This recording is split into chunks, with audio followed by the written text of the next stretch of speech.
தைப்பூசம் கடைசி 7 நாட்கள் முருகனுக்காக இந்த ஒரு விரதம் நீங்கள் இருந்தால் முருகனின் அருளை பெறுவதோடு 2 மண்டலகால விரதம் மற்றும் 2 முறை காவடி எடுத்த பலனை அடைவீர்கள். உங்களுக்கு முருகப்பெருமானை பிடிக்கும் என்றால் ஓம் சரவணபவ கந்தா போற்றி என்று கூறி சேனலை சப்ஸ்கிரைப் லைக் செய்து கொள்ளவும். முருகனுக்கு இந்த சக்தி வாய்ந்த மிளகு விரதம் 6 அல்லது 7 நாள் இருந்தால் கேட்டது அப்படியே நடக்கும். மாதவிடாயில் இருக்கும் பெண்கள் உங்களால் முடிந்தால் மட்டும் இருக்கலாம், இல்லையென்றால் இருக்க வேண்டாம். நீங்கள் எப்படிப்பட்ட வேண்டுதல் வைத்தாலும் சரி, இந்த மிளகு விரதம் இருந்தால் கட்டாயம் அது அடுத்த 48 நாட்களில் கிடைக்கும். இதை போன வருடம் நான் இருந்து நான் வேண்டியது எனக்கு அனைத்தும் நடந்துவிட்டது. ஜனவரி 26 தேதி இந்த விரதத்தை தொடங்க வேண்டும்.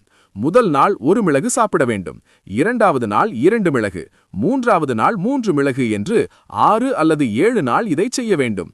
மிளகை சாப்பிட்டு வெறும் தண்ணீர் மட்டுமே குடித்துக் கொள்ள வேண்டும். இந்த 6 அல்லது 7 நாட்களும் மிளகு